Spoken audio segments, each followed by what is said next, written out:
Friends, welcome to this conference. We are running a little late. We are awaiting the arrival of His Excellency.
Hello,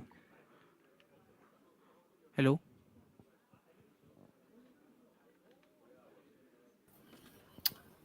Hello. hello, Yes, hello. Hello. Can you hear hello. me? Yes, I can hear you, sir. Okay. Thank you for joining in, sir. Yeah. The chief minister is running a little late, so we are awaiting for him to join in. Okay. No I problem. apologize I on will. his behalf, sir. I will wait patiently. No worries. Thank you. It's so kind of you, sir. Okay. Bye bye. Yes, sir. So you can just stay in, so we can Yeah, just yeah, to avoid any technical I just issues. stay here. I do some reading and my emails in the meantime. So no worries. I'm not Sure, leaving sir. anywhere. Yeah, and you are not on the live stream, so no worries. Okay.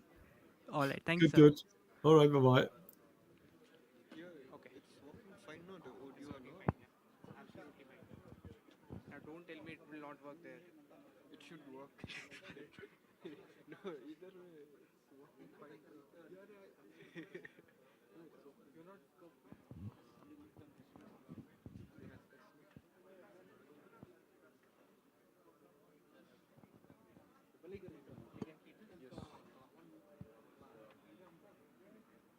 Shah, new guy, we keren mentan utiu, we snap the headphone talong kalau we keren sebar ni.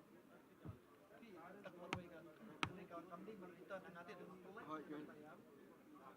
Ada ben restart lagi di laptop. Bye. Kawan Thai yang ada. Kali, itu pernah kali ni dulu. Keren keren mentan.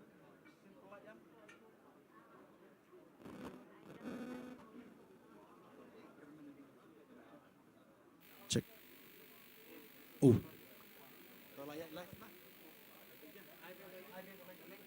Live sa mic. Oh, apa.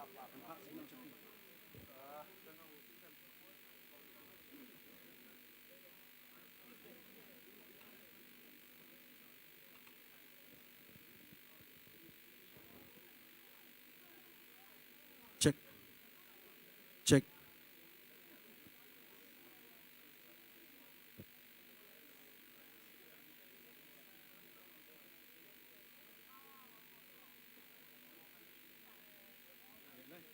Check, check, check, check.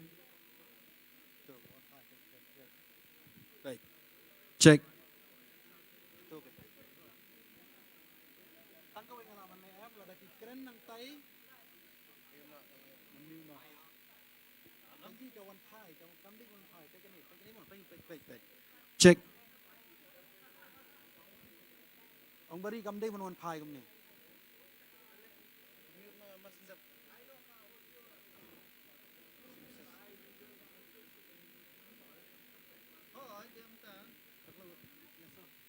Kambing kawan thai ni kan sim audio bên nang tay ni.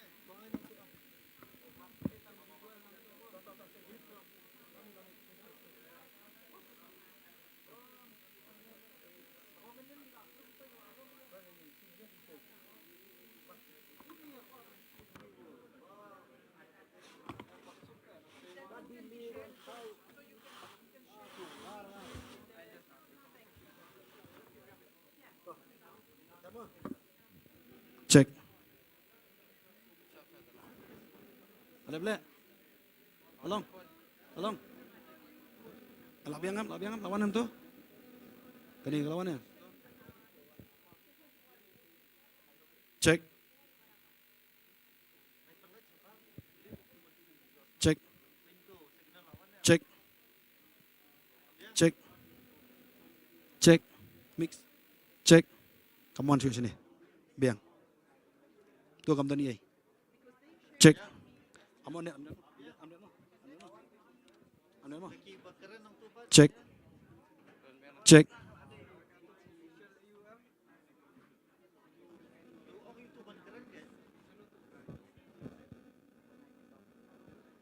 We do a little bit sound check. Check. Check. Check. Check. Check.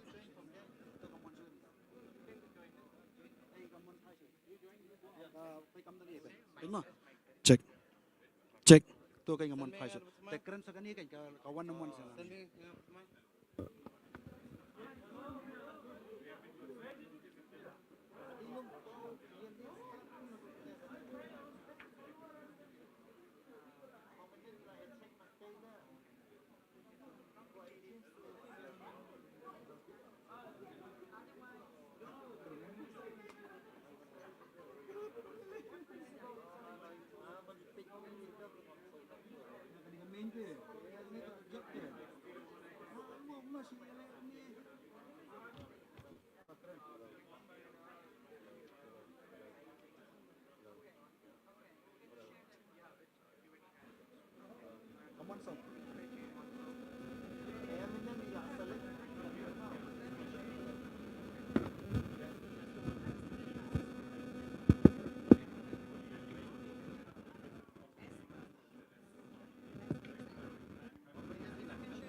Jadi yang ini benar.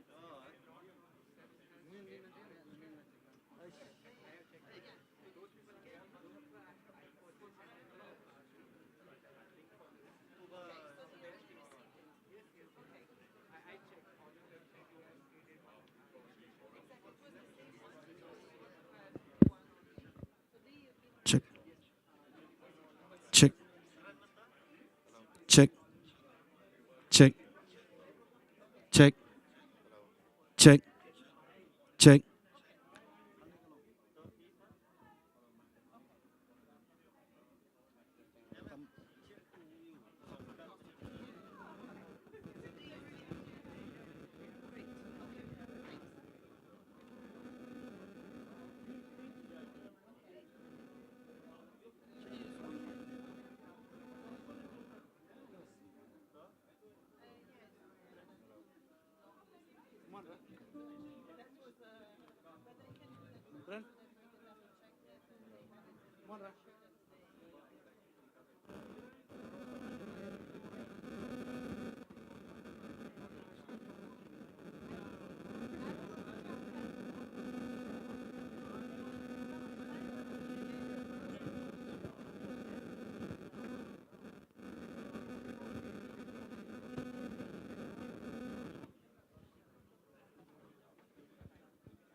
stream. Hello. Siya so manta. Hello. Hello. Abiyang. Ya kataru fimti bahab ad sa stream ganem. Biyang. Okay. Bang mafiru fitrika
just to confirm, when you say the name, then we have the models to bring the bouquets.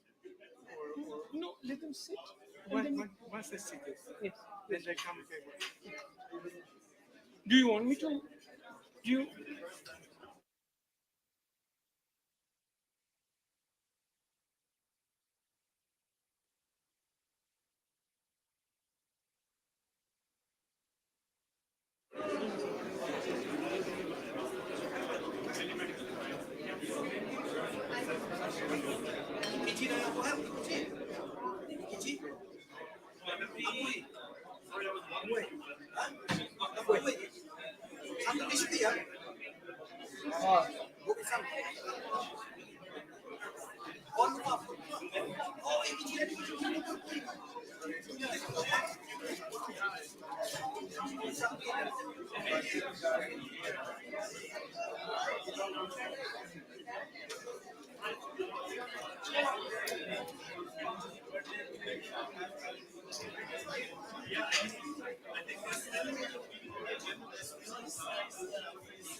Start?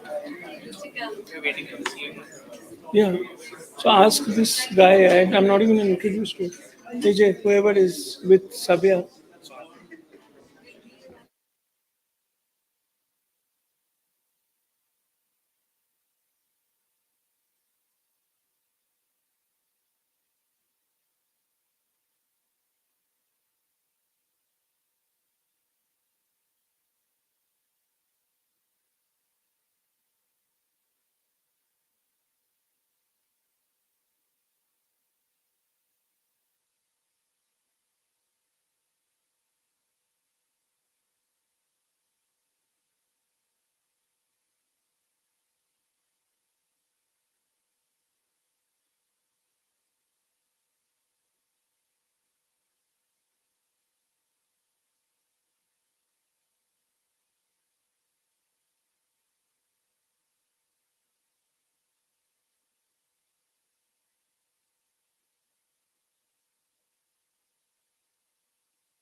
Good evening to all of you. Your Excellencies,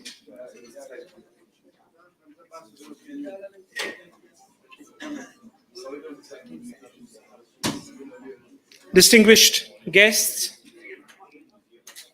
invited dignitaries, ladies and gentlemen. We commence today's conference, the European Union India Global Gateway Conference, connectivity investments in India's northeastern states and the immediate sub-Himalayan neighborhood. We have with us distinguished dignitaries, His Excellency Mr. Conrad K. Sangma, Honorable Chief Minister of Meghalaya, His Excellency Dr. Rajkumar Ranjan Singh, Honorable Minister of State, Ministry of External Affairs, Government of India, His Excellency Mr. Ugo Astuto,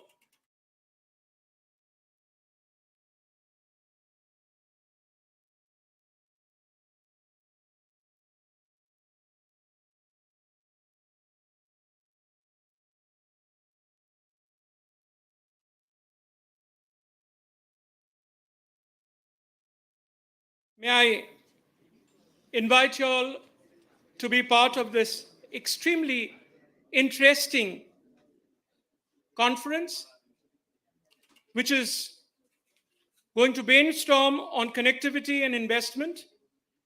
And I invite Mr. Sabyasachi Datta, Executive Director, Asian Confluence, to take over the program.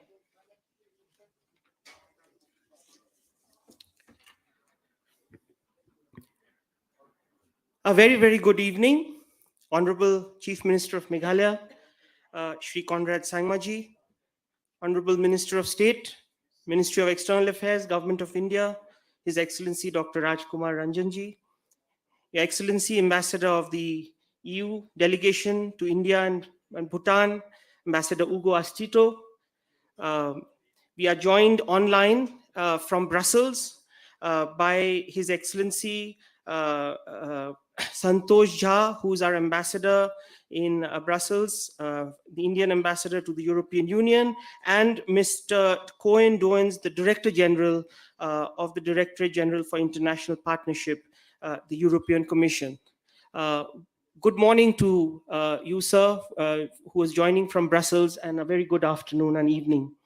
A very good evening to all of you and welcome to this beautiful city of Shillong. We have amongst us a galaxy of dignitaries here, and a warm welcome to all on this conference, Connectivity Investments in India's Northeast and the immediate sub-Himalayan neighborhood, being organized by the EU delegation to India and Bhutan, the Ministry of External Affairs, Government of India, and the Asian Confluence. Less than a century ago, this region that we are talking about was very connected. Our GDP was higher than the rest of undivided India. There was free flow of people, goods. The rivers Brahmaputra and Barak were lifelines of trade and connectivity. This historic city of Shillong was once the capital of that greater connected geography, spanning from the foothills of the Himalayas to the mouth of the Bay of Bengal. The world of geopolitics was different then. Global equations were different then. The region later, unfortunately, got fractured due to the partition, physically, economically, psychologically. But since then, a lot has changed. We are now gaining back center stage. And it's a very important component of a vibrant and prosperous vision of an Indo-Pacific, and at the core of India's Act East and Neighborhood First policies. For example, India-Bangladesh connectivity, Bangladesh is just a few hundred kilometers from here, is now almost back to pre-partition times. NER states are no longer landlocked. We have access to the ports across in Bay of Bengal, in Mongla and Chittagong. Surely and steadily, the region is reconnecting and evolving, all set to play a pivotal role in the future of the Bay of Bengal region. The EU-India Connectivity Partnership 2021 stresses the importance of India as a geopolitical partner and our mutual interest in shared connectivity. The adoption of the EU Indo-Pacific strategy is another step forward in working together for a peaceful and prosperous future in the region.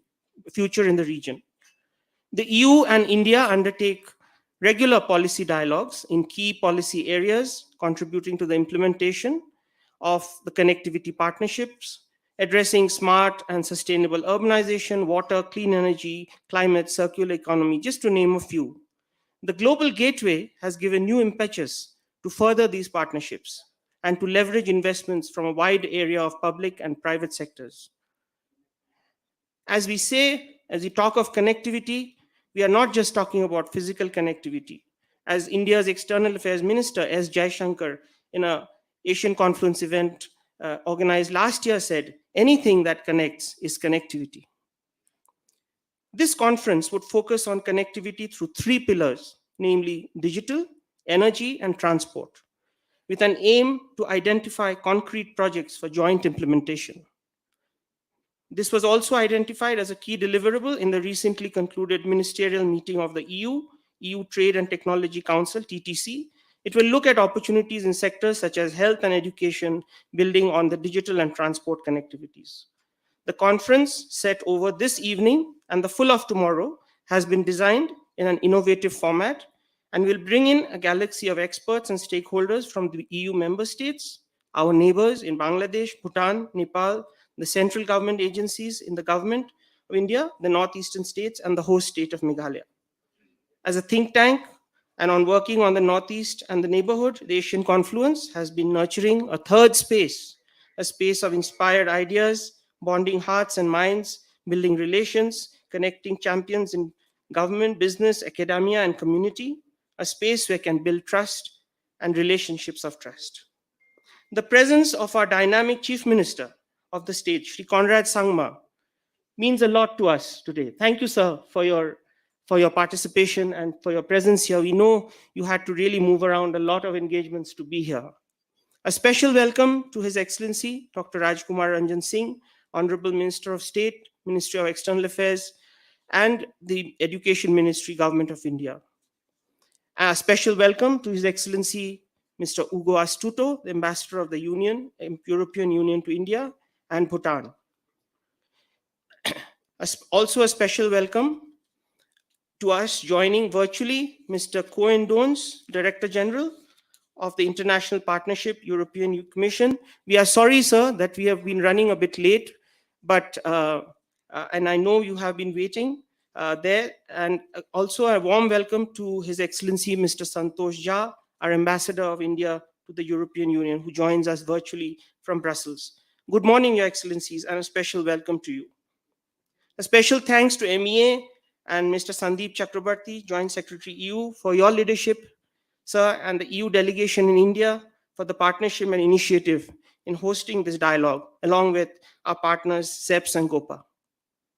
We also record the notable presence of Shri D.P. Walangji, the Chief Secretary of Meghalaya, Mr. Rajat Nag, the former MD of the Asian Development Bank and member of the Asian Confluence Governing Council, Dr. Sachin Chaturvedi, the Director General of the RIS, the most reputed think tank, Mr. Manfred Oster, a Consul General of Germany, Kolkata, noted columnist, Patricia Mukim, and I have not named everybody for lack of time, but a very, very warm welcome. It's my honor and pleasure to welcome you to this beautiful city of Shillong. Also, we are joined online by a large number of people. Special welcome to our online participants. The conference is interactive. You are welcome to send in your comments through the comment section in the link on Facebook and YouTube. Now, we will have a short lighting of the lamp ceremony to mark this conference open. May I request our Honorable Chief Minister, Honorable Minister R.K. Ranjanji, Your Ambassador Excellency. I also invite Mr. Sandeep Chakrabarti, the Joint Secretary from the Ministry of External Affairs, Mr. D.P. Walang, Dr. Sachin Chaturvedi, and Rajat Nag, and Ambassador, Your Excellency Manfred Oster, to please come and join us for this lighting of the lamp here.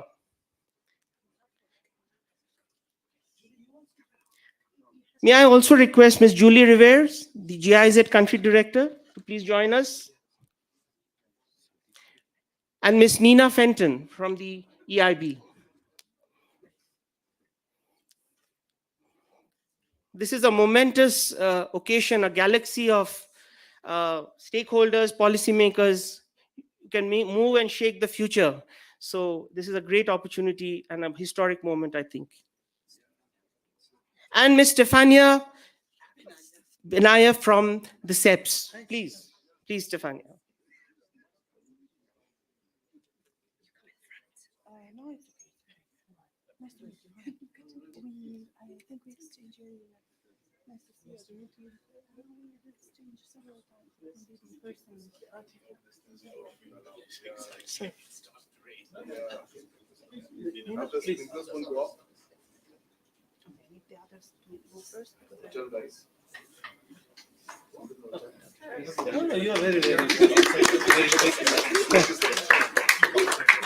Huh?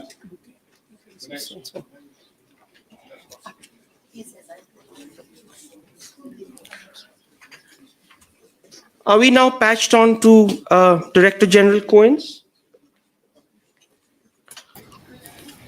I am certainly there, and I can hear you. And I can hear you.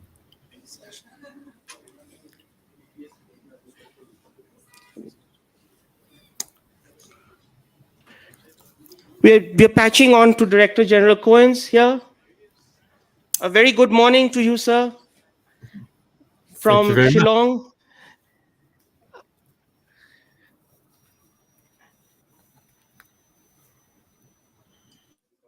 Are we able to hear? You tell me when I can speak. I hope you can hear me. Yes, we can hear you loud and clear. Now I request you, sir, DG Cohen's, Mr. Cohen's, to please deliver the welcome address. Well, thank you very much, Honorable State Minister and distinguished guests. I'm really happy to be there with you today, even if it's virtual.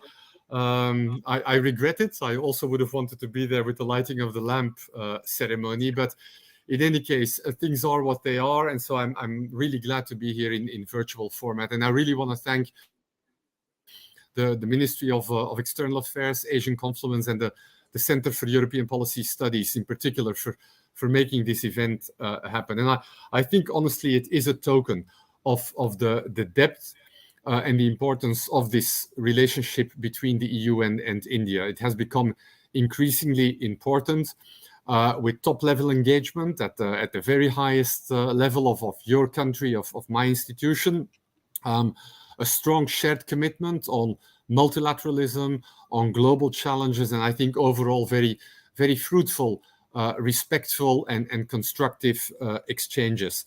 We're working together on deepening our agenda on trade, on investment protection.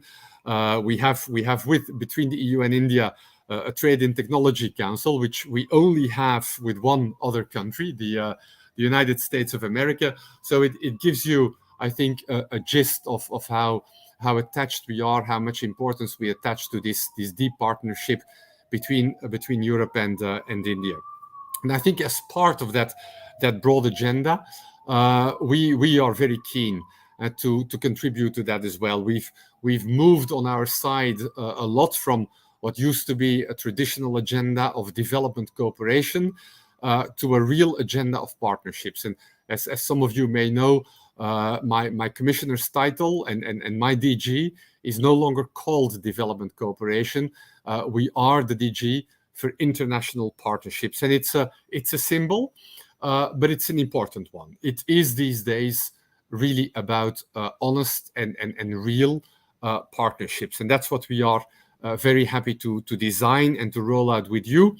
I mean, from the EU-India roadmap 2025, the connectivity partnership, to a really ambitious agenda, which we are rolling out together in India, but also regionally and internationally. And for us, a lot of what we do these days is labeled by, a brand which we will increasingly use, which is called Global Gateway, delivered by Team Europe. And it is about basically mobilizing in order to provide investments in smart, clean, secure connectivity in those areas that are so important for the future of our economies and our societies: digital, transport, energy, and a broad set of climate-relevant sectors, plus, of course, the brains being education, research, and then health networks. And it's ultimately about basically strengthening the resilience that we are all looking for against the fragilities that we see popping up these days in global supply chains, and so on and so on. We want to support Global Gateway with a real 360-degree approach. So it's not just about hard infrastructure investments.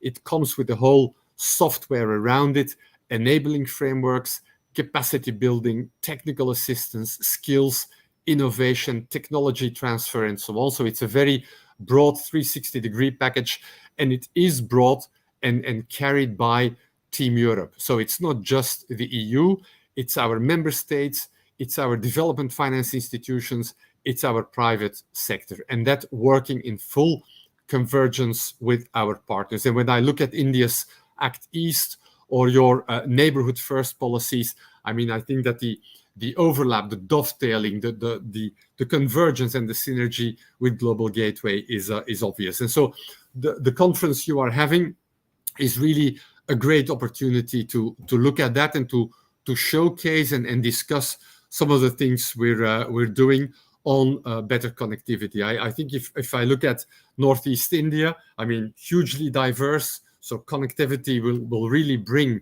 transformative change and also drive regional integration. And if you bear with me, I would just want to highlight a few things. First of all, on the regional integration agenda, where we've already started working, and notably together on this kind of regional electricity market in South Asia, between India, Nepal, Bhutan, and Bangladesh in particular, looking at how we can improve cross-border energy trading, unlocking also the enormous renewable energy potential in the region, increasing energy security, and stimulating investment. That's one example. It's the whole energy business in South Asia.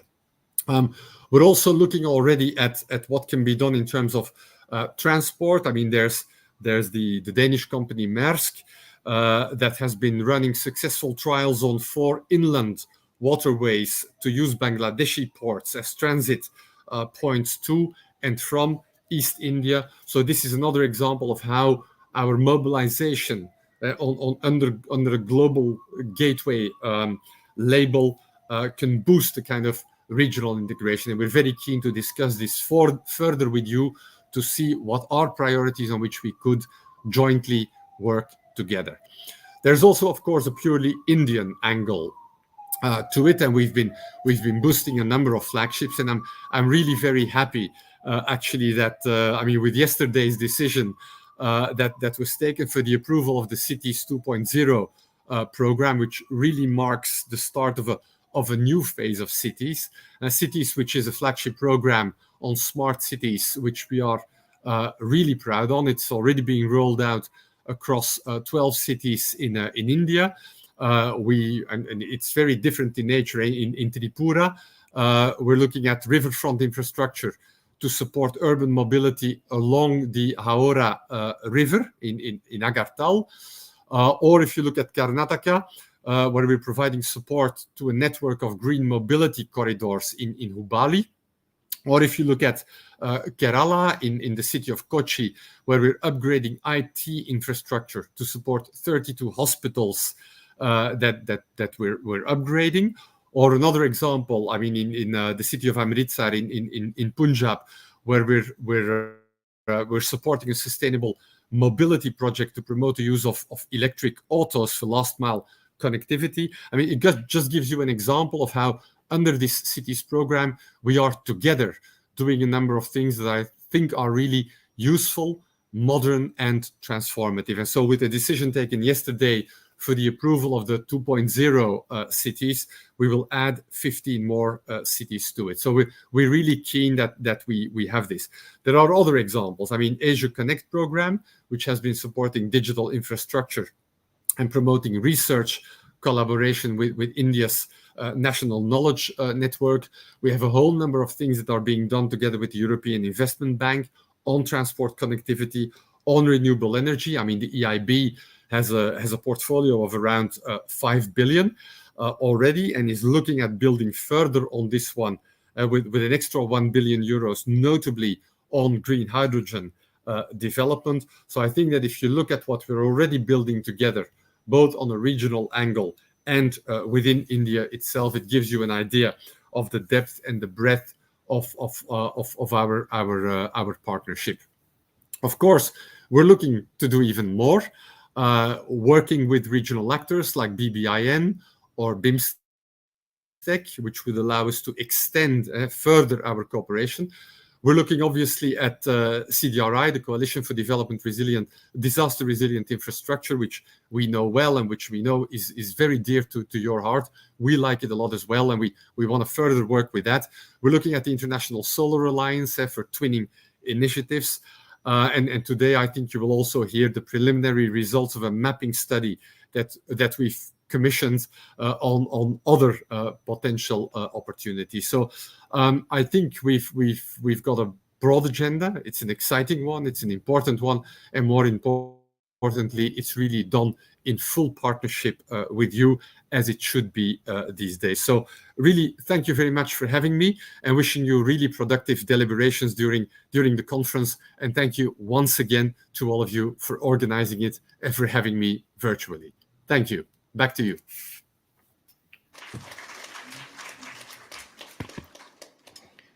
Thank you so much, sir, for those that comprehensive view that you've given us. And sorry to have kept you waiting for some time since the morning. The organizers, on behalf of all of us, had organized a presentation of a bouquet of flowers for our esteemed dignitaries. And from New Delhi, we want to, from Shillong, we want to virtually give you a bouquet of flowers as a thank you. Thank you from our side. And may I now request our volunteers to please come and present a bouquet of flowers, first to our Honorable Chief Minister, His Excellency, Mr. Conrad Sangma. Thank you, sir. Thank you.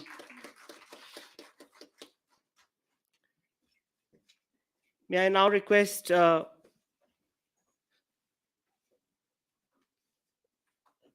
the Minister of State, Mr. Dr. R.K. Ranjan Singh, to be welcomed on behalf of all of us, sir.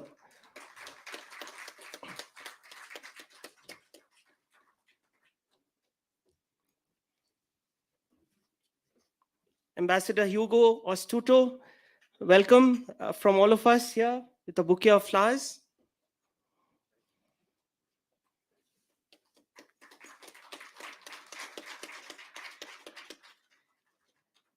And a very big welcome to Ms. Julie Rivera, Country Director, GIZ. GIZ, I think, has been doing a large amount of work in the entire region. A very, very warm welcome to you, ma'am. Also, a very warm welcome to our Ambassador, Mr. Santosh Jha, who joins us virtually. Virtual flowers to you, sir. On that note, now may I request His Excellency Mr. Ugo Astuto, the Ambassador of the European Union of India and Bhutan, to India and Bhutan, to kindly deliver your special remarks. Would you like to come and speak from here, or would you be... Please.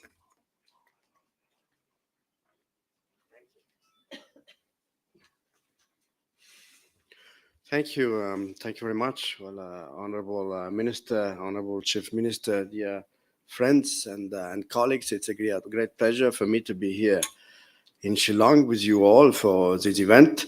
I think Director General Koons has already eloquently presented what Global Gateway is and what it means for us, and what we hope we can do with our partners to build further this relationship of trust. It's a EU strategy to boost smart, clean, and secure links in digital, energy, transport, and to strengthen health, education, and research systems around the world. As the president of the Commission said some time back, what we want to build links, not dependencies.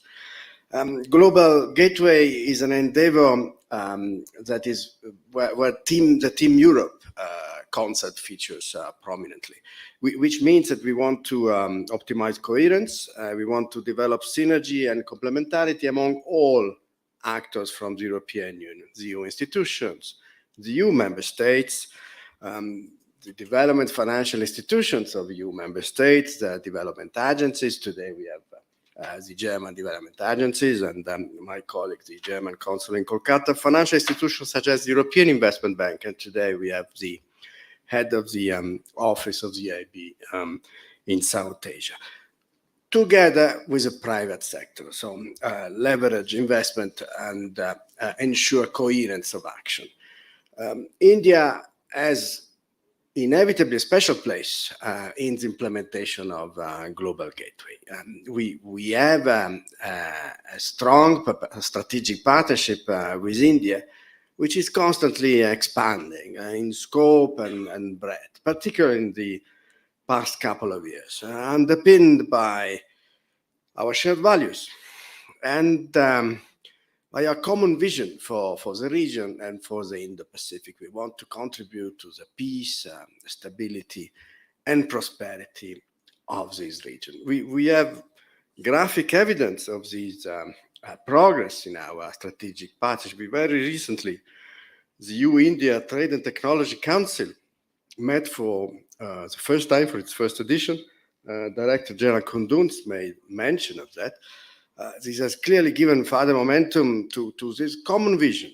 We want to focus on the nexus between trade and technology. So we shall work together on topical issues and global challenges such as the digital transition or the fight against climate change through the development of green technology. And we want to build secure and resilient supply chains for the region and for the world. So today here we have a good opportunity to discuss specifically how to address critical connectivity infrastructure in the Northeast, between the Northeast and the rest of India and with neighboring countries. Now, the European Union with Bangladesh, Nepal, and Bhutan also has a thriving partnership, and we have a number of significant investment programs. So I think we would all gain by linking this initiative for a better regional connectivity, sustainable and inclusive.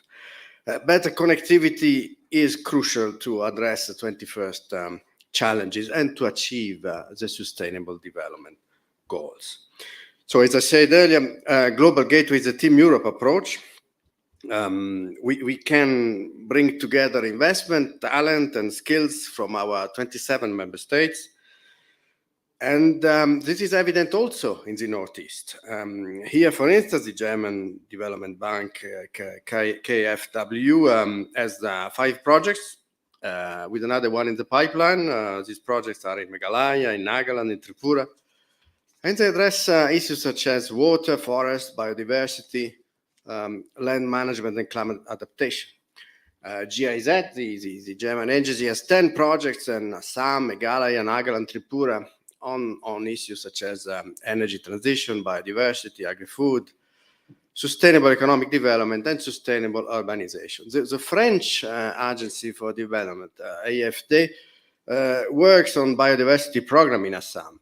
Denmark is engaging in water on the topic of water management in Assam in the framework of India's Jal Jeevan mission. And I'm sure during the session today and tomorrow we shall know more about this.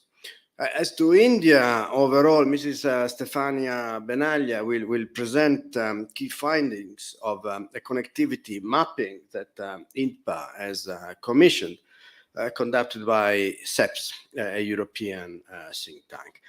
And from my side, I would also like to echo what Director General Kundun said earlier and highlight what the EU and Team India are already doing, and Team Europe are already doing in India.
For disaster risk reduction with capacity building in South Asia. And urban infrastructure also includes aviation. And we have just organized in Delhi, together with the government of India, a very successful aviation summit, focusing on how best to green the aviation sector, to the greening of the fuel, for instance, how to enhance security, how to deal with new challenges and opportunities such as the drones, and how to foster investment. And I have to say the participation from both the EU and Indian industry was really significant. This was the first cluster I wanted to highlight about sustainable urbanization. The second cluster is about energy. And our mutual ambition is clearly a quick, fast transition to renewables. And India has put in place a massive investment in solar, for instance. We are already working together in solar as European Union and together with member states, and also on wind. The executive vice president of the commission, Timmermans, was in India, was in Delhi last week only. And he discussed together with his Indian counterparts how to make supply chains secure and reliable, also for items and resources that are crucial for this transition towards renewables. Let's think about batteries, about solar panels. It's important that the renewable industry can also count on a network of reliable suppliers. And green hydrogen is also particularly promising topic for cooperation. The European Commissioner for Energy, Simpson, was here last year, and together with the Minister for New and Renewable Energy, they co-chaired the EU-India Green Hydrogen Forum. And as Director General Kundun said, the EIB has set aside up to €1 billion for bankable projects on green hydrogen in India, subject to decisions and deliberation by the government of India and the EIB board. So a few words about the last cluster, about cooperation internationally, how we can work with India beyond the borders of India and possibly also beyond the region. And here, as the Director General mentioned, we have in place already an active cooperation with the Coalition for Disaster Resilient Infrastructure. So we have the European Union has contributed 5 million to the IRIS fund set up by CDRI to increase resilience in the infrastructure of small island developing states. Small island developing states are particularly vulnerable to climate change, and it's important that the EU and India together through the CDRI can help to address these vulnerabilities. And with the ISA, again, during his recent visit, the Vice President Timmermans discussed with the Minister for New and Renewable Energy in Delhi how we can work together, for instance, for solar in Africa. So to be continued. So these were just a few highlights. And I wanted to give you an indication of what's already happening. It's a clear pattern of a developing collaboration with India on sustainable connectivity and infrastructure in India, in the region, and beyond. And in this picture, as you noticed, clearly has a special place, as it is located at a strategic intersection in the region. And it would have much to gain by a more structured connectivity with neighbors such as Nepal, Bangladesh, and Bhutan. As you said earlier, it's a bit a return to the natural history, let's say, of this part of India. So let me conclude here by simply stating that Team Europe, the European Union's member states, we are ready to help based on our converging vision of a prosperous and peaceful future for the region and the Indo-Pacific. Thank you very much.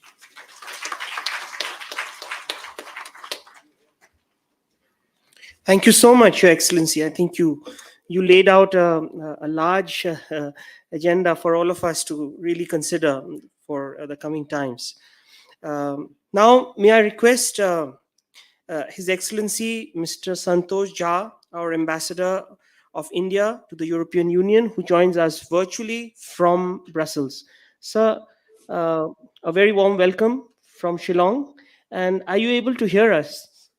Yes, very loud and clear. Thank you, sir. It's over to you. Thank you, Honorable Chief Minister, Honorable Minister of State for External Affairs, other officials, dignitaries, distinguished guests. I'm really very happy that I have been given this opportunity, really delighted to be able to speak to you all on this occasion.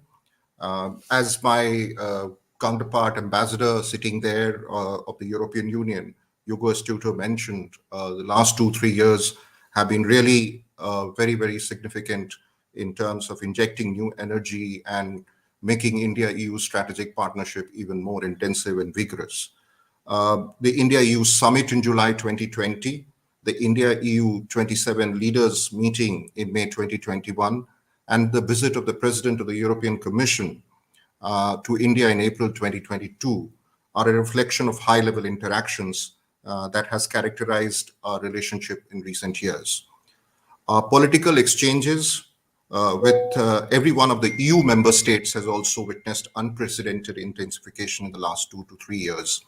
Arguably, India has engaged Europe as a region much more during this time than any other region in the world. And this speaks of our commitment, and I think also speaks of the commitment of the EU leadership to bring a similar reciprocal political willingness to engage.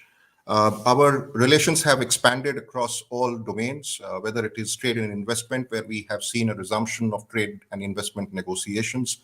4 rounds of such negotiations have happened and positive progress has been registered. We also established Trade and Technology Council last year during the visit of the President of the European Commission in April 2022. Subsequently, we were able to launch it formally in February this year, and the first meeting took place in May last month, this very year. And I think this has really imparted a new strategic edge to the partnership.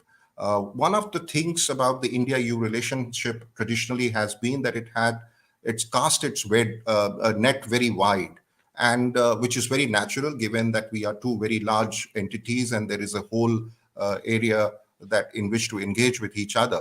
But sometimes as a result, we did not know exactly what are the real buttons to press and which are the things that we must move faster than the others, which would be based on our mutual priorities. And I think the Trade and Technology Council, as a political steer on the top of the relationship, is aimed at providing that strategic and a very strong focus to the relationship. Having said all of this, I think this is a very broad-based partnership. We are very happy that connectivity has emerged as an important focus of this relationship. It is one of the 4 or 5 very, very important pillars that we from the Indian side see as important for the relationship. Connectivity has always been an important pillar of the Indian foreign policy, at least over the last decade or so. And we were very happy, therefore, that the EU came out with the Global Gateway Strategy. Even prior to the Global Gateway Strategy that the EU announced, we had a connectivity partnership that was announced, that was agreed upon by the two sides during the India-EU 27 leaders meeting in Porto in May 2021. And the one very, very revealing aspect of both the connectivity partnership between India and the EU and the Global Gateway is the very similarity in values and principles on which we want to base our connectivity initiatives. And our connectivity initiative, the partnership, had 3 broad elements as well. It, of course, as I mentioned, first is the values and principles on which our connectivity relationship should be based. And the second was the focus areas, the 4 focus areas: digital, energy, transport, and people-to-people ties. And the third element was to cooperate, the two sides working together to build connectivity in third countries around India's neighborhood, extended neighborhood, Africa, and other parts of the developing world. I think this actually emphasizes a much more collaborative sort of a focus in the relationship, where there is both India and EU direct connectivity, and there is also work from emerging out of the direct relationship to take it to the good, larger global good, to the third countries in Asia and Africa. So I would emphasize this particular aspect of collaboration and cooperation across all 4 domains. I was very happy that this was an area that had a devoted discussion during the discussions among the ministers at the recently held Trade and Technology Council. And what emerged clearly, that there is a considerable potential for work in third countries, as apart from working bilaterally, and that we would be working to build certain synergies in that area and find opportunities for the two sides to work together. I cannot but say that we are watching with great interest the development of the Global Gateway initiative of the EU. It is at this time developing, and we are looking at the various instruments that EU will bring to bear upon, so that we can work together and develop this further in collaboration with the EU. Our experience in this area is very well known. We have been working in this area for quite some time on the Indian side, both in our neighborhood as well as in the extended neighborhood around us, and even in African and Latin American countries. If I remember right, we have completed or are in the process of implementing over 600 projects in 78 countries. And this ranges from all the various areas of strength that Indian economy represents: digital, energy, transport, people to people, which includes training and capacity building. So I do hope that this conference contributes to the further development of the trajectory of our relationship in this very important area of connectivity. And I wish the deliberations very well. Thank you.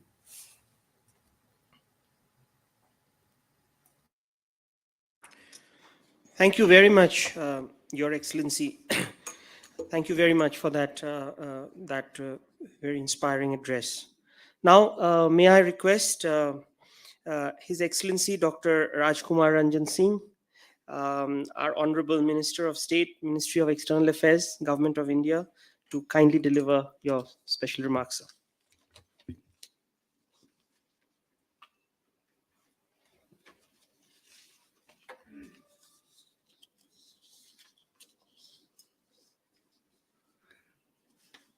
Namaste, Kuramjari. Very, very good evening. Honorable Chief Minister of Meghalaya, Shri Konak Sangmaji, Mr. Keon Dun, Directorate General for International Partnership, European Commission. Shri Santos Jha, Ambassador of India to European Union. Mr. Ugo Ostoto, Ambassador of UE to India. Dr. Julie Ji, Saibasasi Dattaji, and my colleague and distinguished friend from different part of the country and abroad, ladies and gentlemen. I'm happy to be here today on inauguration of the India-UE Global Gateway Connectivity Conference. India has recognized the importance of connectivity as both the driver and an outcome of economic growth, and has laid strong emphasis on improving connectivity across digital, physical, energy, and human dimensions. Better connectivity helps in boosting trade, attracting greater investment, as well as in bringing down business transaction costs and time. It also leads to structural reforms, increased movement of skilled professionals, development of global value chain, enhancement of the role of micro, small, and medium enterprises, and reduction of various disparities. Particular focus has also been placed on the northeastern region of India in lieu of its centrality in connecting India to its neighboring countries. India's foreign policy priorities reflected in the Act East policy and neighborhood first policies also bring the Northeast into focus as a connectivity gateway to the wider Indo-Pacific. Sagarmala program port-led development to bring down logistic costs for local and foreign trades. Bharatmala Prayojana, road development, UDAN, regional connectivity scheme, affordable air travel through better regional air connectivity. Ujjwal Discom Assurance Yojana, helping in the operational and financial turnaround of power distribution companies. Various industrial corridors and dedicated freight corridors. Pradhan Mantri Gram Sadak Yojana, quality all-weather road connectivity to uncollected habitat to help alleviate poverty. And Jal Marg Vikas project, inland waterways, are some of the few illustrious examples of connectivity initiative brought by this government. India has also taken its connectivity project to its neighbors, giving a flip to better people and trade ties. India currently operates Maitri, Mitali, and Bandhan Express between India and Bangladesh, and work in underway for more linkages, including Agartala and Akhora, is expected to be operationalized later this year. India has also developed a rail and road connectivity network with Nepal, an energy link with Nepal and Bangladesh. These are just some of the few examples. Digital connectivity with our neighbors, including the India-Bangladesh internet link, which would improve the internet quality in northeastern states of India by commissioning international bandwidth for internet connectivity through Cox's Bazar in southeast Bangladesh. India is also emergingly rolling out its digital public infrastructure, which is revolutionized everyday life by wide adoption of DPI for public service delivery in India. India's DPIs have also been looked upon as a model by countries in the global south. We are keen to partner with our neighbors on rollout of DPI and work with our development partners to the DPI globally. I am glad that the recent India-UE Trade and Technology Council have taken upon itself this task. India and UE share a common approach to connectivity based on universally recognized international norms. Good governance, rule of law, openness, transparency, and equality, and must be pursued in a manner that respects sovereignty and territorial integrity.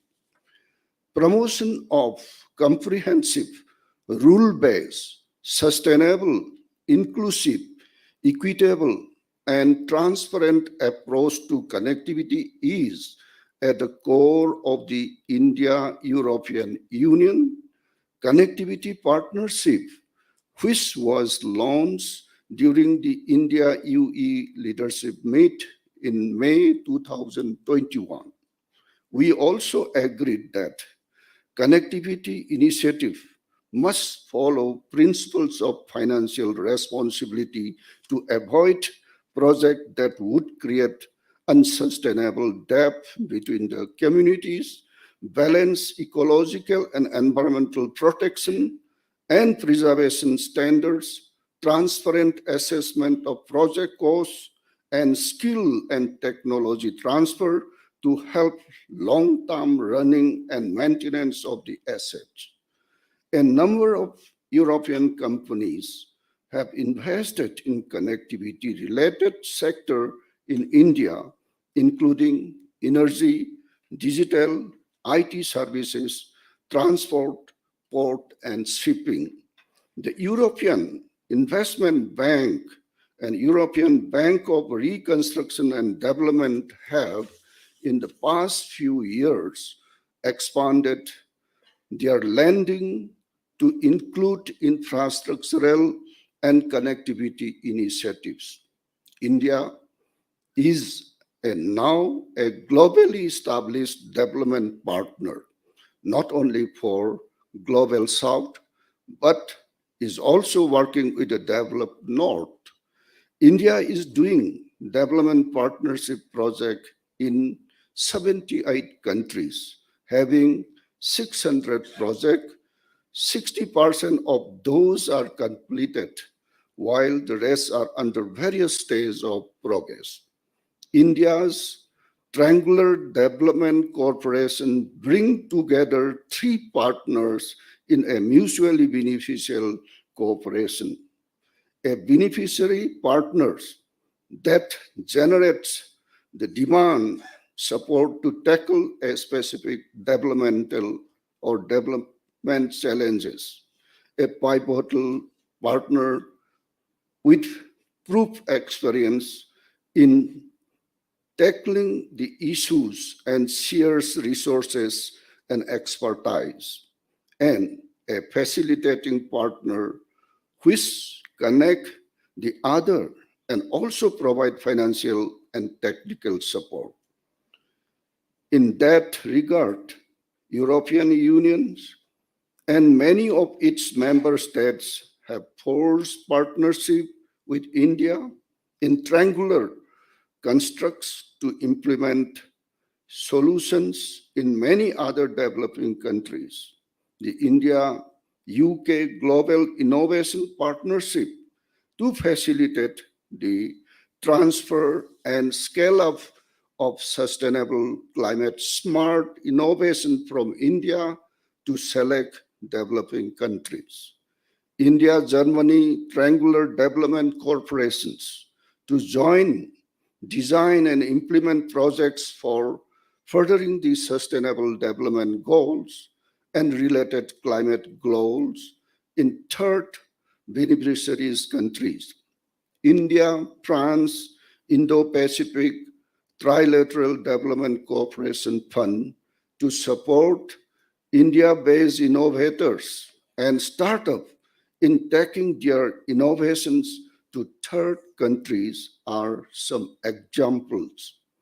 In implementing such projects in the developing countries, the European Union can find in India a partner who understood these countries and their realities better due to similar socio-economic conditions.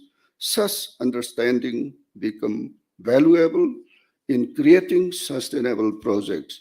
I sincerely believe that we have met the right start today, and this conference would unearth significant opportunities for our future cooperation and particularly more attention to the Northeast India.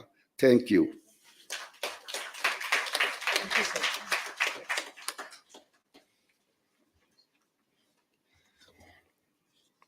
Thank you very much, sir.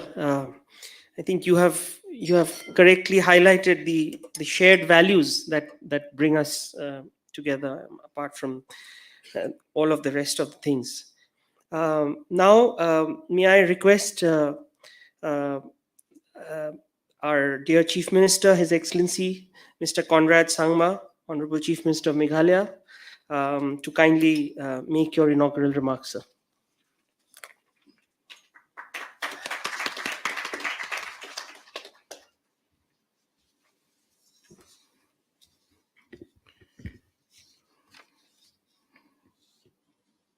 Our respected Minister of State for External Affairs, and my dear friend, Dr. Rajkumar Ranjan Singh ji, our Ambassador of the European Union to India and Bhutan, Mr. Ugo Astuto, all the dignitaries who are present on the dais and off the dais, all our friends who have joined us from different parts of the country and also the globe, and all my dear friends who have come here to be part of this very special and a very, very important program. At the very outset, I would like to apologize. Originally, I was not supposed to be here in this program, but in the afternoon, I was told that I should attend. And I had many programs in my schedule, and hence I had to shift my schedule as was mentioned, but I still could not save 30 minutes. So I apologize. I know time is very, very important and the most important resource, so we should not waste it. But I am very thankful to all of you for having patiently waited for me. I will not take much time simply because actually I'm not very prepared also, because I was told at the last moment that I will have to be here. But of course, I have been following up on what is happening. And at the very outset, I would like to really thank our Honorable Prime Minister, the Government of India in terms of the Ministry of External Affairs, the Honorable Minister who's present out here, our officials from the EU, our ambassador, for having taken this very, very important step.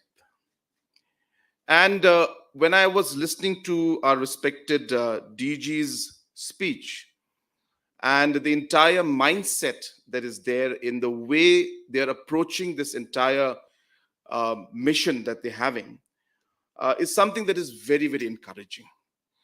because the entire model, as mentioned, is shifting from a development-based model to a partnership-based model. And I think that's really critical, because when you talk of partnership, it means much more. And obviously, it requires a lot of trust. It requires a lot of investment. It requires a lot of commitment. It requires respect. It requires being realistic. So I'm very happy, and because I personally also am a person who always believes that it is more important to build up long-term partnerships than just simply look at business and development alone. So with that note, it's really very, very encouraging to see that for the first time, a meeting at this level is taking place in the Northeast. The Honorable Prime Minister, Shri Narendra Modi ji, has been a person who has been very, very focused on the Northeast part of India. And he's always stressed that every state must be developing for India to develop and to change. And I think this thought process has driven this entire way in which we are today approaching the policy at the national level, and even here at the regional level and the level of our state. And really, that is what it is at the crux of what we're doing today. When you talk of the Northeast part of India, of course, it is has many, many challenges. We are a region which has huge opportunities. And we are a region that has got a very, very mixed and, of course, different cultural backgrounds and a very diverse society. We have a lot of resources out here. And obviously, the fact that we are 98% connected with other countries is in itself a challenge, but a huge opportunity if you look at it in the long run, if we do things well. And this is where I think the entire partnership between EU, India, and of course the Northeast states, and of course the rest of the country comes into play. I, for one, am a very, very strong proponent of this concept. And I've been speaking about this since my first term as Chief Minister, from the time I met Honorable Prime Minister for the first time and proposed to him nothing but connectivity and partnership with Bangladesh when it comes to me. In the sense, me, I mean my state, when it comes. So we have been focusing on Bangladesh, and I have been stressing on this, that for the rest of the country, it is always Act East, but when it comes for Meghalaya, it is Act South. And hence, I have been always advocating that whenever we come out with any kind of policy or program, when we're going to come out with a more specific and a program that's going to be more practical in nature, we need to ensure that, I spoke about this in the Niti Aayog meeting also last time with the Honorable Prime Minister there, that we need to create different zones. A zone approach is very important. Now, I explained this in Niti Aayog also, that if Meghalaya has to work with a long-term plan with Bangladesh, then the regions of the northwestern part of Meghalaya, which is towards Dhubri and Gwalpara, and the region with West Bengal and Assam and Meghalaya must come together and must have a regional or a zonal policy to work with that part of Bangladesh, because the resources, the opportunities are different, the challenges are different in that zone. And so a zone-based policy is going to be very critical if we really want to make things happen. We are all been in governance for a long time. We know that everything has to be specific to the requirements of a region. So similarly, when it comes to Tripura and Mizoram and the entire Chittagong belt, the entire, and Cox's Bazar and all those, the entire approach for the strategy that's going to be done by Government of India, EU, or NEC or any other organization will have to be, again, tailor-made to those zones. So my appeal, I think today, would be that while we start this journey, I think it'll be important for us to be able to identify certain important zones where we can start the partnership moving forward. I think it's important to be able to look at some few low-hanging fruits and make real steps forward. So like if we try to do too many things, then I think we may not be able to move forward. I'm nobody to speak, for everybody out here, but I personally believe that that's the way to move forward in. From Meghalaya point of view, we have been very, very clear. I have been always stressing with Honorable Prime Minister that our linkage, our physical road linkage with Bangladesh is very crucial for us.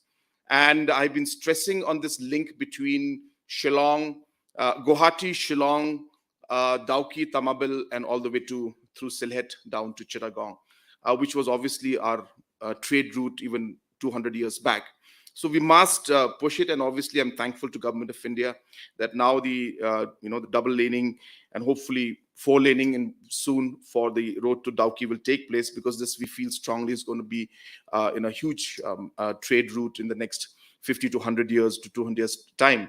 What it was 200 years back, we expect that it will happen the next 200 years. So I think that kind of a goal and strategy is required. So this is one very, very important link that we have been looking at.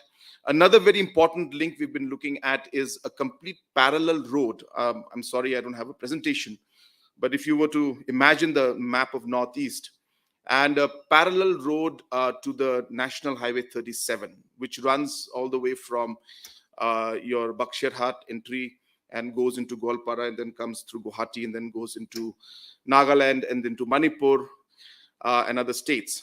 So if there's a parallel road to that, then in the long run, I think that's a very, very parallel road across the Bangladesh-India border, connecting the 2 points of West Bengal Hilly to Mahendraganj in Meghalaya.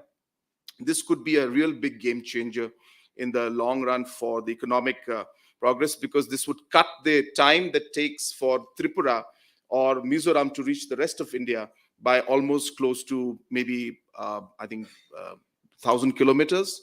So that's like saving about 15 to 20 hours to 25 hours.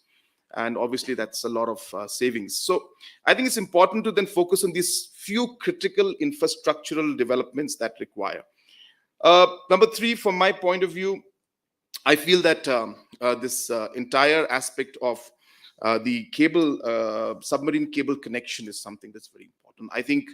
I don't know how long it will take, but I was just having a review of my IT policy and program just before this meeting, and we were discussing about this exact issue.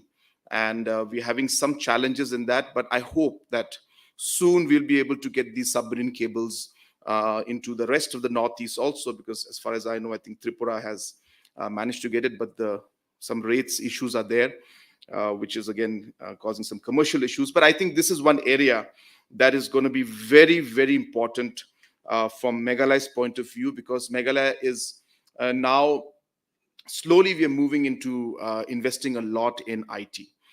We have a very strong human resource, which is as of now supplying the services in different parts of the country.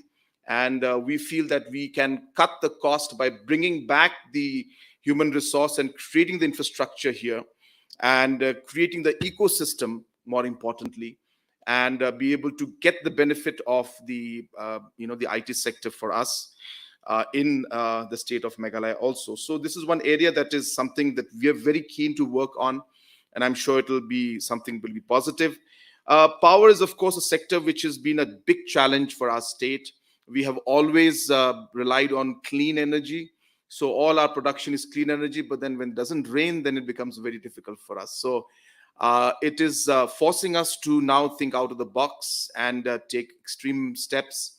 And of course, it's something that we need to realize that weather patterns are changing. Well, sometimes we get heavy rainfall, sometimes we don't see the rainfall for a very long time. So in all these challenges, we're very happy that finally Government of India has approved the coal mining in the state, which was banned about 7, 8, 9 years back.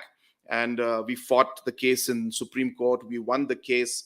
And now the policies and systems have been put in place to allow us to once again mine the coals out here. But of course, I know that that's not part of the sustainable program. But nonetheless, for energy security for the state, there is a basic load capacity which is required. and hence a mix of the energy is required. So I'm sure that all those areas will have to be worked out, but that's something that we are very, very keen on working. On a larger scale, as a state, we have been working with a large number of international agencies.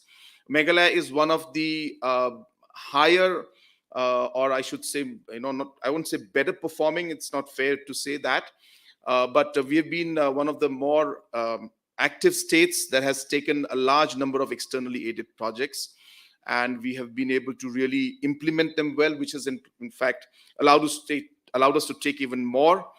We are facing some challenges with that with Government of India. We're trying to work that out. But point being that we have really started working with agencies, and why this meeting is a really positive step forward for us, is because what happens with these partnerships, which a lot of people don't realize it, but it raises the level of professionalism and the way you work. You see, you are, as a state government, used to a certain way of working, and suddenly you're exposed to a different standard that allows you to build up the capacity, as was being mentioned by so many people. And I think this capacity building, which is there, the capacity to absorb investment, the capacity to spend the money that you get, I mean, it's a big challenge.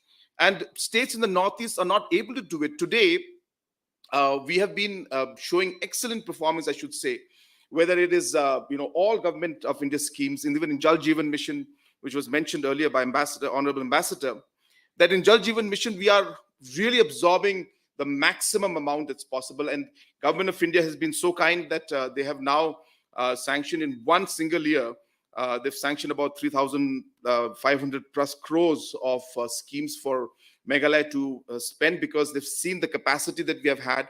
So this capacity building and this partnership of learning through the innovation that you have done through process and through technology, both, is something I think we need to be able to pass on to the states. And I think that's something that is very crucial. We don't realize the importance of that as political leaders sometimes, but it is truly, truly important for us, because that's when we really are seeing the changes that are taking place.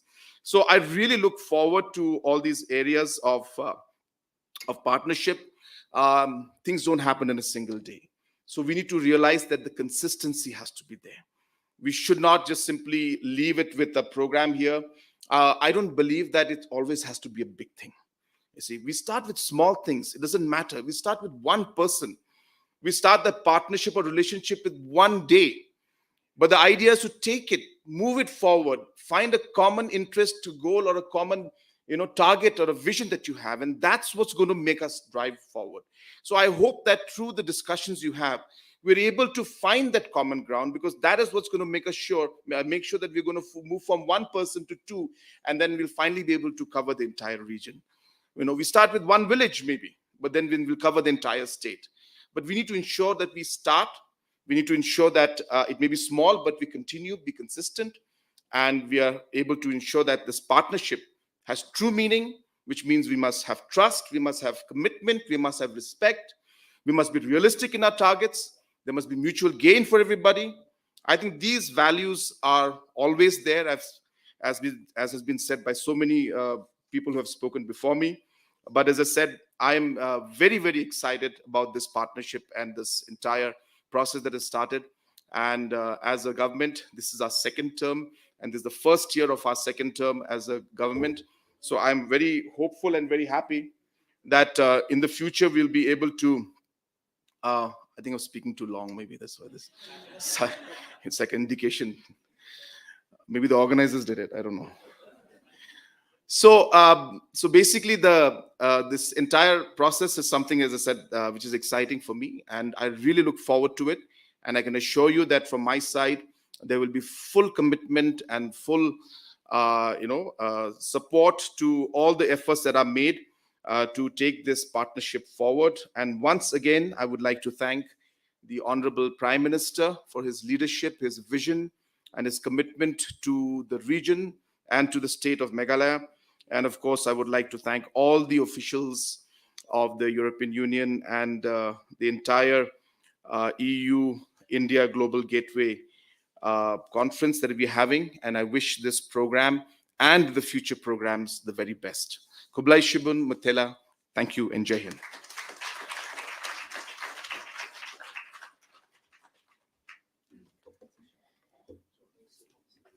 Thank you very much, sir.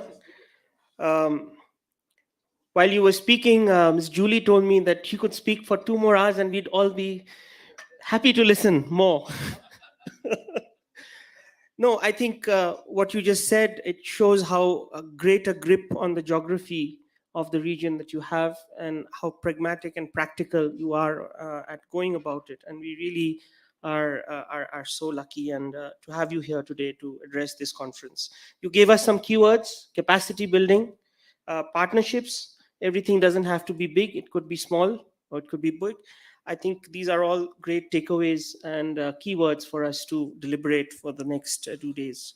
You'll all be happy to know that as a part of this initiative, the European Union and the Center for European Policy Studies, CEPS, based in Brussels, and is doing a study led by Ms. Stefania Benaglia, Head of Connectivity, on mapping the various projects that are underway in the region.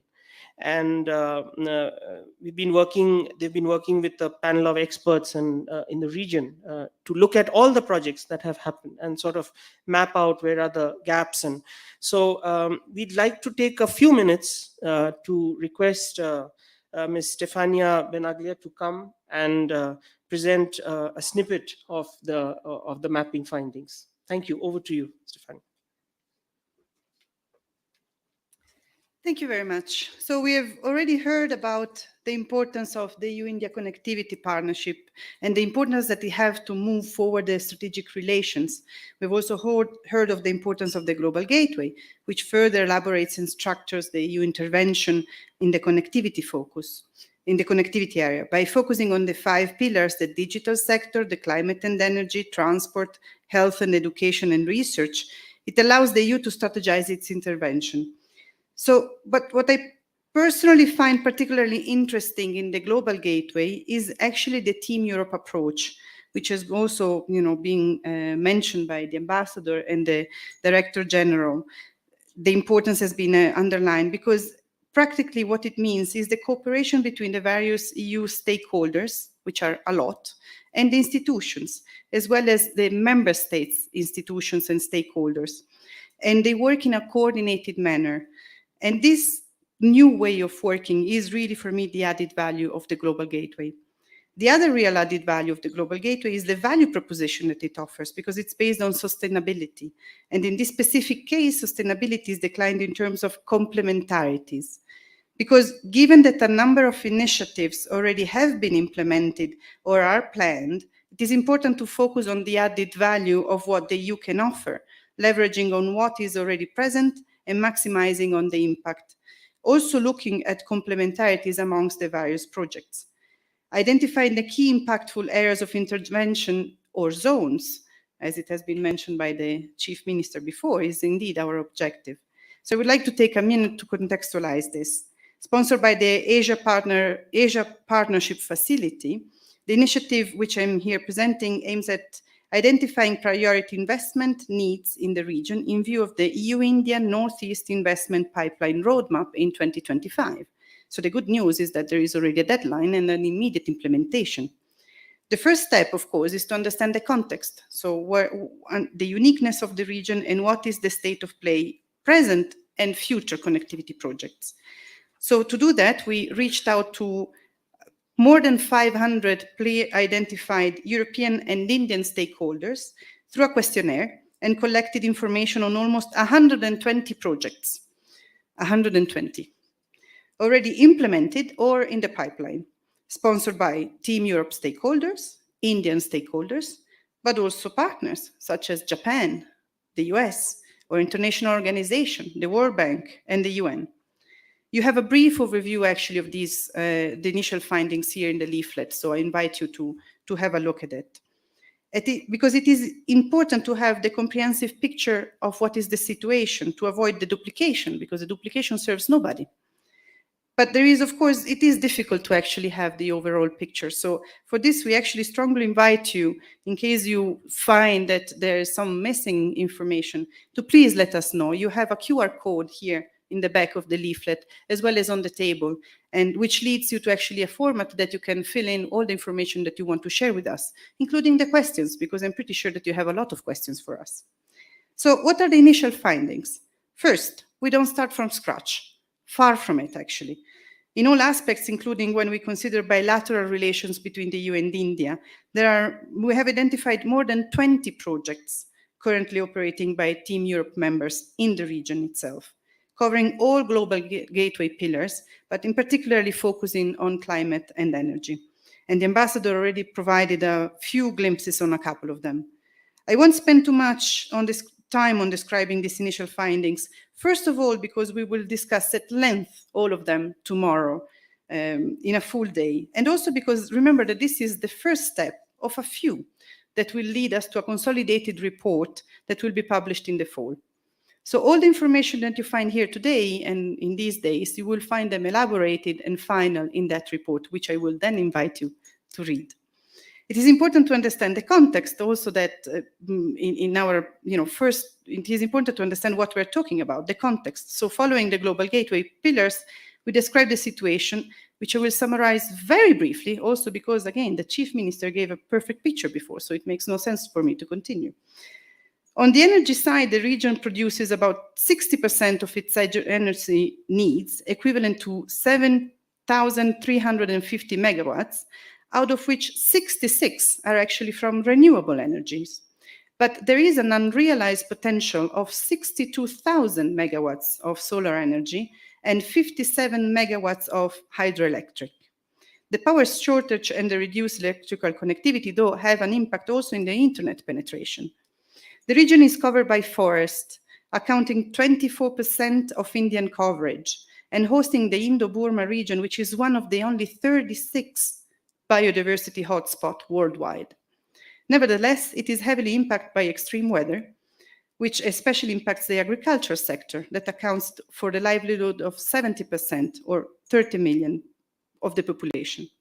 The healthcare infrastructure is in shortage, both in terms of access and facilities, as well as in trained workforce. And the issue of shortage of trained workforce is coupled with the underused talent that go well beyond the health sector. The second step is actually to identify and pinpoint the challenges and especially the opportunities, of course. We have therefore identified the main challenges across all the pillars, and which mostly center on inadequate infrastructure and access, especially. Access to healthcare facilities has a stark disparity between the rural and the urban areas. There is an economy based on low economy scale with unfavorable costs. And there are also vulnerabilities, including the deforestation.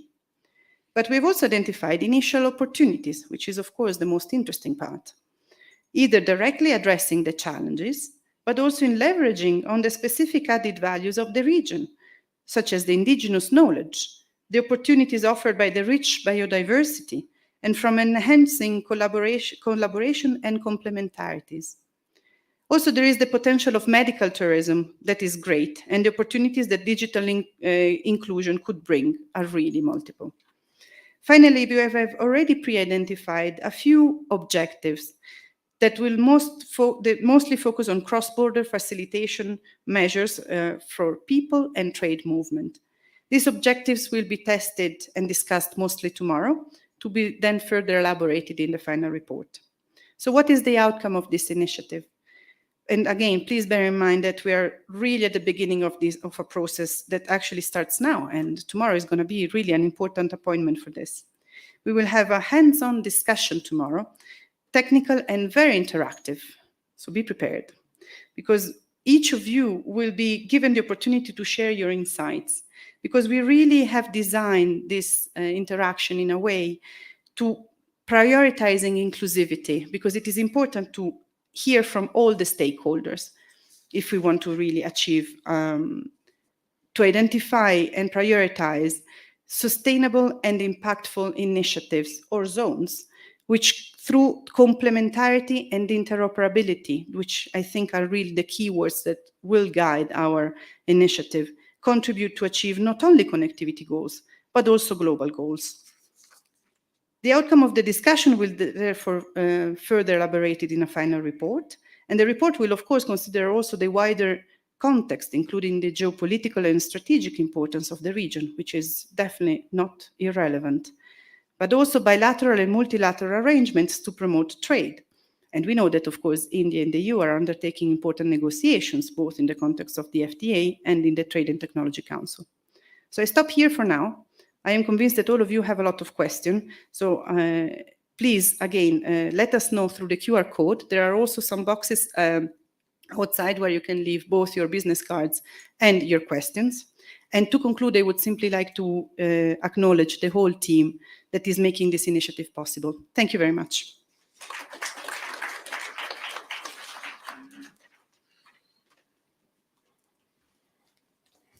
Thank you so much, Stefania, for that very comprehensive presentation.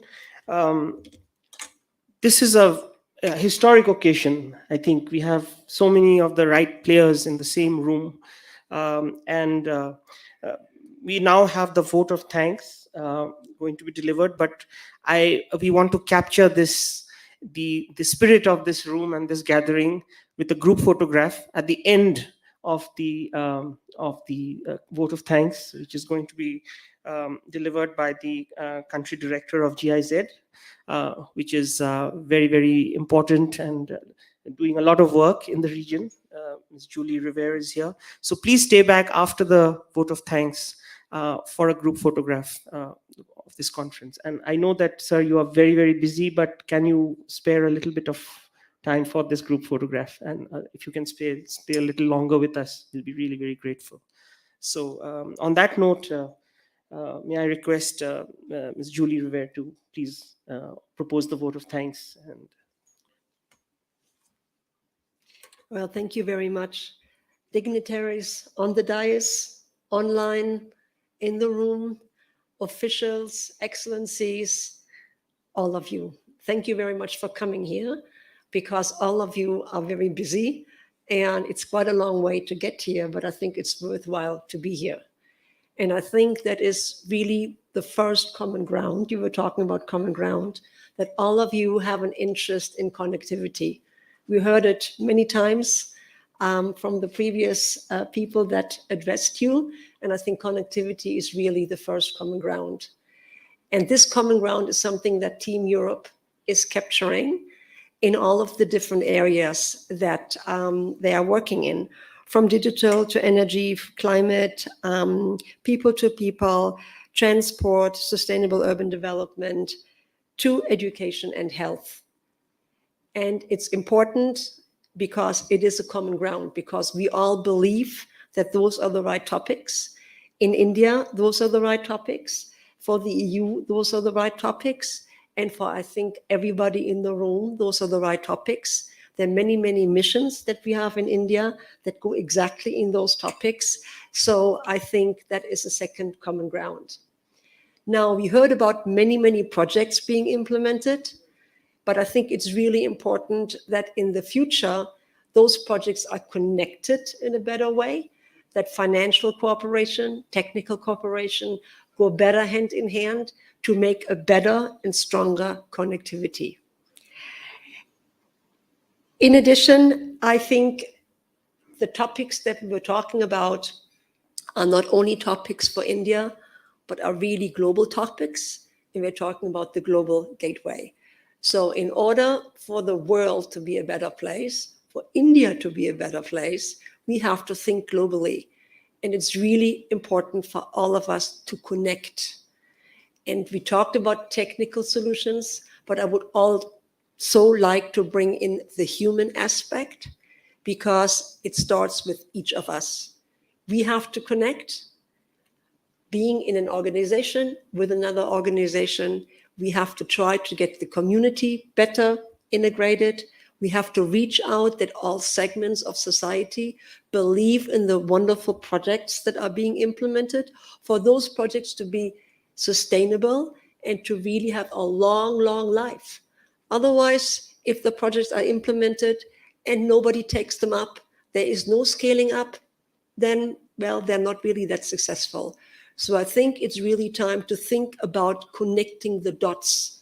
Yeah. How do you connect from here to Bangladesh, to Nepal, to Bhutan? How do you connect the northeastern states? How do you connect with the rest of India? How do we all connect with the rest of the world? Because what is happening in India and the Northeast is part of India is really important for the rest of the world. This is why so many of the development donors are interested and very proud to be able to work in India, because it is really important. And India, being a new donor, is now also interested in triangular cooperation. And I think that is a magnificent way to show the rest of the world what India can offer. So I think more of that needs to come in the future. I am very happy that Team Europe is behind many of those initiatives. And personally, since I'm heading up the GIZ in India, and the GIZ is federally owned by the government of Germany, I'm very happy to be part of Team Europe. And let me tell you, they are so enthusiastic. They talk about Team Europe and all the wonderful things they're doing. And it's so easy to really join in and work with them and create the synergies that are important. Because we need to really work on a cleaner India, on a better India, a more livable India, for all of that to be transported elsewhere into the world. And I think we are really, really on the right track. I would like to encourage you to connect to the others in the room in the evening tomorrow to really come up with very, very concrete measures of what could be done. There should actually be a follow-up conference to see what really has been implemented, and not just doing this year wonderful and then never again. I think that is really important. It is something also very close to my heart, that we are taking more of an inclusive approach, that the ministries are working even closer together, the states are working closer together, the think tanks, everybody, that we are really trying to get as many interested in the topics that are so important for India and for the rest of the world. So I hope all of you are going to have a wonderful evening. We are going to have pictures taken. And tomorrow, I hope that this connectivity, this connection is going to happen. And I think it would be really interesting to take a number of pictures to see how this connectivity is really being implemented here and in the future as well. So to all of you, a wonderful time, and hopefully we can connect again. Thank you very much.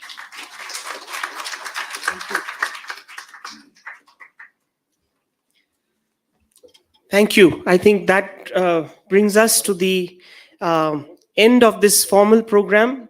We will have a group photograph with the Honorable Chief Minister, the Honorable Minister of External Affairs, His Excellency the Ambassador, and all the important stakeholders here in this room. And after that, we have a dinner, and you know, Meghalaya is the music capital of India, I would say, you know.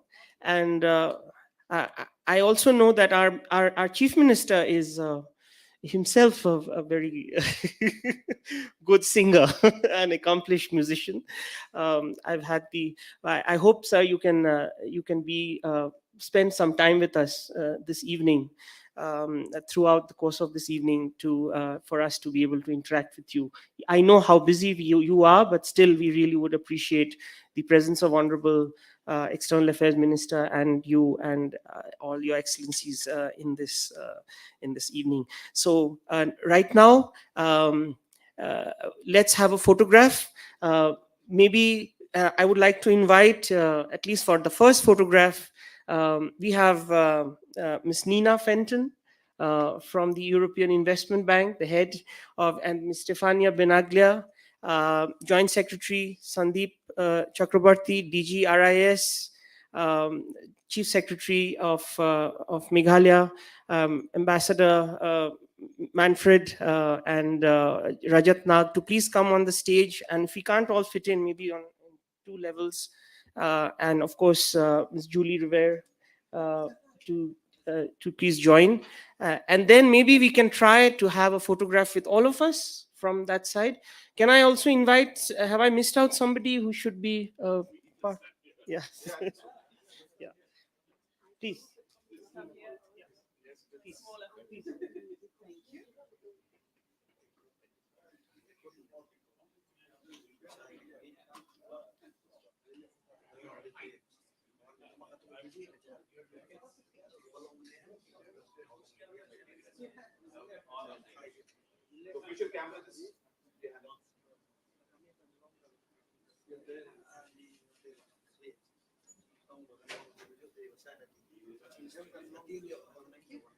Would you all like to come up to the front once and have a picture with our honorable dignitaries?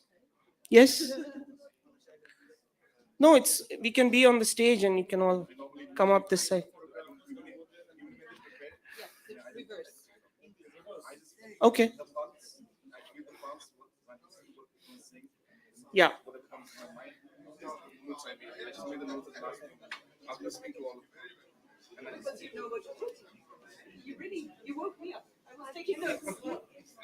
Hey, Shobik.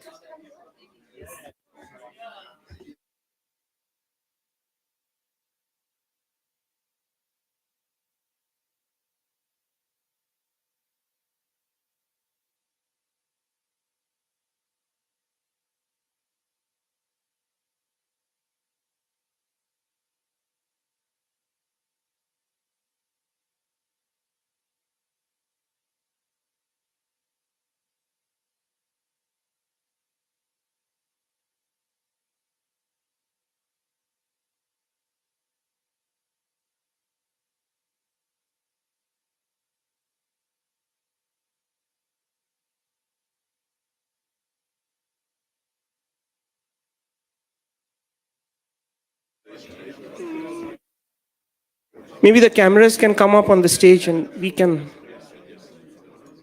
Do you like that? Or?